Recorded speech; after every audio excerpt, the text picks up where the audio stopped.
Le film commence dans une forêt à l'aspect sinistre, où les grands arbres bloquent la majeure partie de la lumière du soleil, à l'exception de quelques rayons qui parviennent à entrer.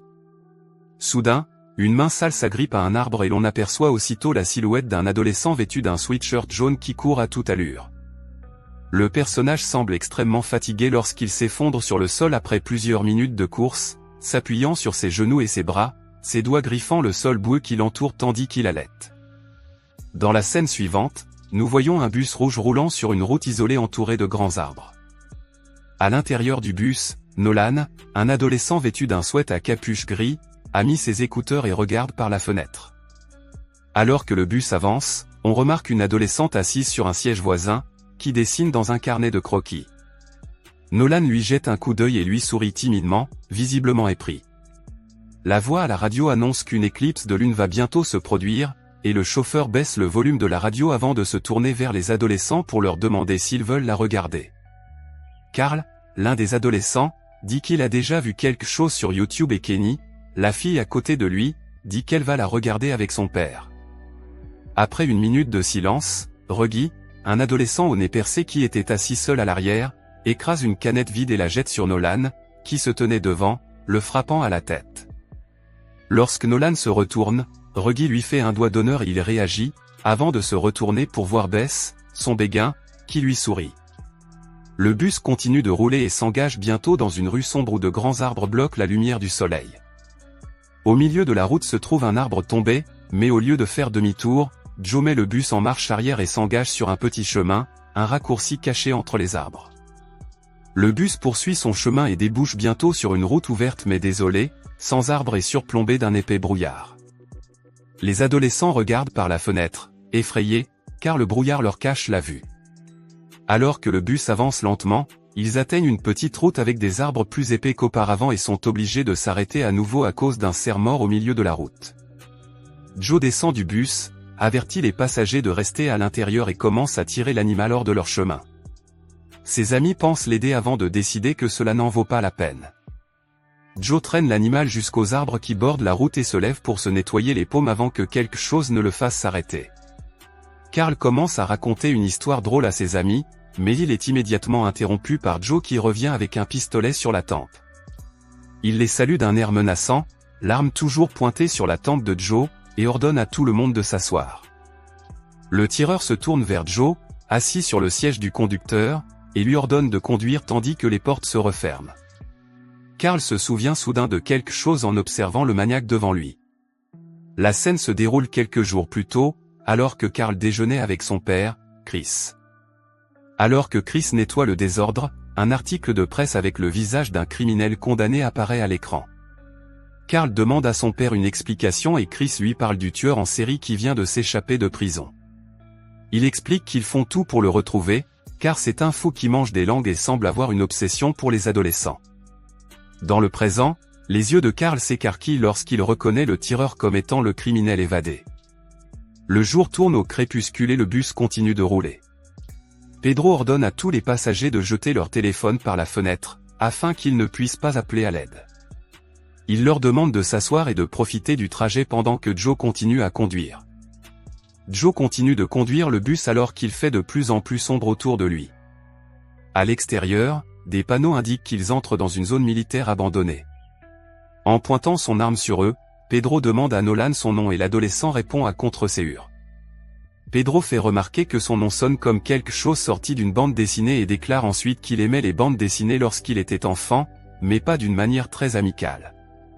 Il raconte que la première chose qu'il a volée était un paquet de cigarettes et quelques bandes dessinées, ce qui montre à quel point il était obsédé. Le bus reste ensuite silencieux et il roule lentement jusqu'à ce qu'ils atteignent un tunnel avec des lumières vives, dans lequel ils entrent bientôt. C'est alors que le moteur tombe en panne et que le bus s'immobilise inexplicablement. Alors que Joe tente de s'expliquer, le baril est à nouveau pressé contre sa tête et son ravisseur lui ordonne de le réparer. Le chauffeur, ébranlé, tourne plusieurs fois la clé de contact, mais le moteur ne démarre pas. Pedro s'énerve et se retourne pour attraper Kenny, assise derrière lui. Joe le supplie de rester calme, mais Pedro lui crie de sortir du bus et de réparer le moteur. Se rendant sur le côté du bus, Pedro et Kenny sur ses talons, Joe ouvre un compartiment sous le bus et commence à chercher à l'aide d'une torche. Les autres adolescents observent la scène depuis l'intérieur du bus et Carl commence à paniquer. Soudain, les lumières s'éteignent et tout le tunnel devient sombre, les seules lumières visibles venant de l'intérieur du bus. Pedro pointe son arme sur Joe, incertain, alors que tout le monde est terrifié par cette soudaine coupure de courant. Alors que tout le monde regarde autour de soi, un bruit étrange se fait entendre dans l'obscurité, et tout le monde s'arrête pour écouter attentivement. Joe s'avance lentement dans la partie la plus sombre du tunnel d'où provenait le bruit. Pedro pousse Kenny dans le bus et tout le monde regarde Joe à travers la vitre. Joe continue de s'enfoncer dans l'obscurité et bientôt un grognement sourd se fait entendre tandis qu'une énorme silhouette encapuchonnée se lève. Les adolescents derrière lui commencent à crier et à paniquer tandis que les yeux de Joe s'écarquillent de la même façon et, en gémissant, il commence à trembler de peur avant de laisser échapper un cri lorsque la créature l'attrape par la poitrine. Les passagers commencent à crier et à paniquer tandis que Pedro hurle en essayant de faire taire tout le monde. Alors qu'il court vers le fond du bus, il leur ordonne de s'asseoir et de se taire, ce qu'ils font avec une extrême difficulté. Irrité, il laisse échapper une série de jurons avant de se jeter sur Carl. Il pointe le garçon vers l'adolescent tremblant et lui ordonne d'aller chercher la clé sur le corps de Joe, mais avant que Carl ne puisse réagir, Nolan se lève et propose d'y aller à sa place. Au même moment, la jeune fille court vers l'avant du bus et, avant que quiconque ne puisse l'arrêter, saute. La jeune fille avance lentement et prudemment vers Joe, tandis que les autres personnes présentes dans le bus retiennent leur souffle. Lorsqu'elle atteint ce qui reste de Joe, elle s'accroupit en tremblant pour mettre la main dans sa poche et attraper la clé. Un mouvement soudain la fait sursauter et elle retourne précipitamment dans le bus. Pedro prend la clé et ordonne à Reggie de démarrer le moteur, tandis que Nolan s'enquiert de Joe et qu'elle répond, en secouant négativement la tête, qu'il n'est plus en vie. Reggie essaie de démarrer le bus, mais le moteur ne démarre pas. Pedro saute du bus et commence à crier à la créature de sortir de l'obscurité. Dès que son appel est entendu, il se fige, incrédule, à la vue du monstre et sourit timidement. Un grand fracas provenant de l'extérieur surprend les amis, qui se rassemblent dans le couloir lorsqu'ils entendent le bruit. Les coups de feu d'écho provoquent des cris chez les filles et des jurons chez les garçons. La panique s'installe et Reggie aggrave la situation en se tournant vers Carl et en l'insultant. Nolan tente de le calmer, mais il essaie aussi de se battre, si bien que les filles interviennent. Le combat est interrompu par un rugissement bizarre juste derrière la fenêtre et, voyant la créature tenir le cadavre de Pedro, elles se mettent à crier et à se recroqueviller entre les sièges. La créature grogne et les amis se rendent compte que les mains du monstre sont munies d'énormes griffes qui s'enfoncent dans la tête du malheureux. Après qu'il semble être hors d'atteinte, ils essaient de trouver un moyen de rester en vie et Reggie, agacé, va s'asseoir à sa place habituelle à l'arrière du bus. La radio s'allume, mais ils n'arrivent pas à comprendre ce que dit l'interlocuteur et, alors qu'ils essaient d'écouter, Reggie est pris de vertige à l'arrière du bus. Dans la scène suivante, les équipes entendent le bruit familier de craquement qui indique l'arrivée de la créature. Elles se serrent les unes contre les autres et se tournent vers le bruit, commençant à crier tandis que le bus se met à trembler. Nous voyons les longs doigts griffus de la créature ouvrir la porte d'entrée et entrer, tandis que leurs cris s'intensifient. Ils courent vers l'autre porte et Reggie essaie de la forcer. Bess prend la torche et la dirige vers la créature. Cela semble avoir un effet sur elle, et ils la tiennent en échec pendant un moment avant que la porte ne s'ouvre et qu'ils ne parviennent à s'échapper. Bess se dirige vers une porte qu'elle avait vue plus tôt dans le tunnel et il se retrouve dans un bunker. Après avoir marché un moment, il trouve une pièce et décide d'y rester après que Nolan l'ait inspecté. Sur un mur voisin, Nolan et Best trouvent un dessin qui semble être le plan d'une forteresse militaire. Ils décident de trouver la tour de contrôle pour allumer les lumières, mais Reggie pense qu'ils ne la trouveront pas. Nolan prend le plan sur le mur et guide ses amis en indiquant la salle de contrôle, et Bess propose de l'accompagner. Nolan est agréablement surpris et Reggie lui souhaite bonne chance avant qu'ils ne partent tous les deux à la recherche de la tour de contrôle. En chemin, ils ont une conversation agréable. Dans la chambre forte, Carl fait des gestes et des bruits de tambour en énumérant tout ce qu'il veut manger parmi les bits. Kenny les interrompt en disant qu'elle doit vider sa vessie et les garçons votent pour que Reggie l'accompagne, ce qui permet à Carl de continuer à faire du bruit.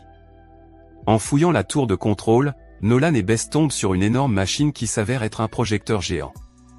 Bess commente que le plan n'a manifestement pas fonctionné, alors qu'elle pointe sa torche enflammée vers une grotte intérieure où gît un cadavre.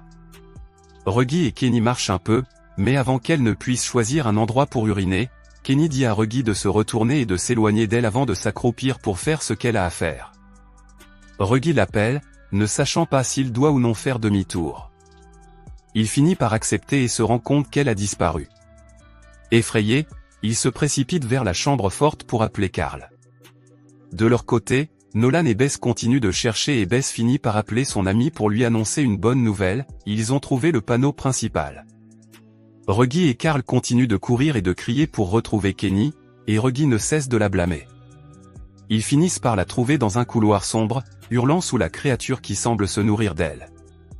Reggie court courageusement vers elle et tente de fixer le monstre avec une torche enflammée à la main pour que Carl puisse mettre Kenny à l'abri.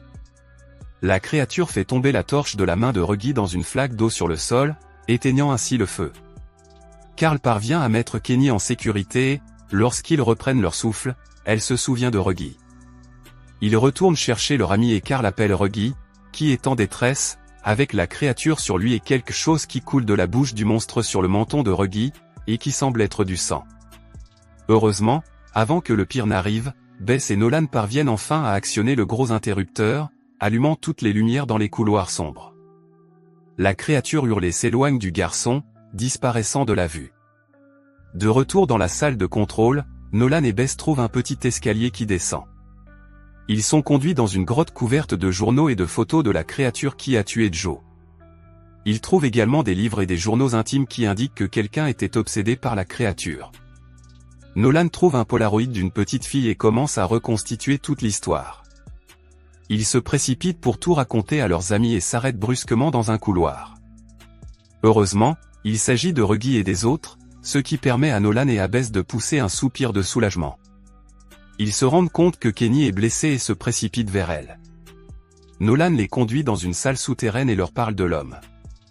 Il leur lit le journal de Julius et nous voyons les mots prendre forme. Dans la scène suivante, Julius, un jeune garçon vêtu d'un sweatshirt jaune, se promène dans la forêt avec sa sœur en prétendant vivre une aventure. Tandis que Nolan lit l'histoire, on voit Julius essayer de lire une carte, sans prêter attention à sa sœur qui se dirige vers l'entrée du tunnel devant lui. La jeune fille voit quelque chose devant elle et se fiche sur place. Julius s'en aperçoit enfin, mais il est trop tard, car un cri terrifiant retentit dans le tunnel. Un autre cri retentit dans le tunnel, cette fois de la part de la créature, ce qui pousse Julius à se retourner et à courir aussi vite qu'il le peut.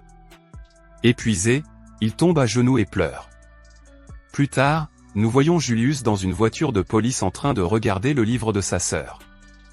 La scène change et nous voyons un homme de 50 ans serrant le livre contre sa poitrine. Peu après, nous le voyons entouré de bougies, en train de dessiner les plans d'une machine qu'il a l'intention d'utiliser contre la créature mangeuse de chair. Dans la scène suivante, nous le voyons construire ses plans et, alors qu'il se remémore ses plans, il s'inspire d'une photo de sa sœur. Nous voyons comment Julius trouve sa fin dans sa chambre souterraine après que sa radio a attiré l'attention de la créature. Les adolescents élaborent un plan et décident de rester pour terminer ce que Julia a commencé, mais Kenny ne veut pas que quelqu'un soit blessé à cause d'elle. Ils s'embrassent un instant avant de se mettre au travail. Elles emmènent Kenny dans un endroit sûr et mettent leur plan à exécution en attirant la créature dans la pièce sécurisée avec leurs vêtements ensanglantés. Les choses deviennent incontrôlables, avec la lumière qui ne fonctionne pas dans le bouton de Reggie qui ne fait rien quand il appuie dessus. Nolan est presque capturé par le nomade de la nuit, mais les meilleurs le sauvent en faisant diversion. La créature le poursuit et la trouve presque cachée avec Kenny derrière une porte, mais un bruit lointain la distrait. Ils attirent la créature dans une pièce avec les vêtements ensanglantés de Kenny devant une source de lumière. Carl la poignarde courageusement, laissant aux filles le temps de s'échapper. Elles se retournent et voient la créature leur crier dessus, mais elles ne parviennent pas à sortir de l'obscurité du tunnel. Au loin, les garçons courent vers elle avec des torches allumées et coincent la créature. Ils l'atteignent et y mettent le feu, puis, heureux et soulagés, la regardent se consumer. Finalement, nous voyons les officiers de police inspecter le tunnel. L'un d'eux s'enfonce dans le tunnel pour inspecter les chambres de sécurité à l'aide d'une torche. Un grand cri le fait s'arrêter et regarder autour de lui. Il tombe nez à nez avec quelque chose et sa torche s'éteint tandis que ses yeux s'écarquillent et que ses cris résonnent dans tout le tunnel.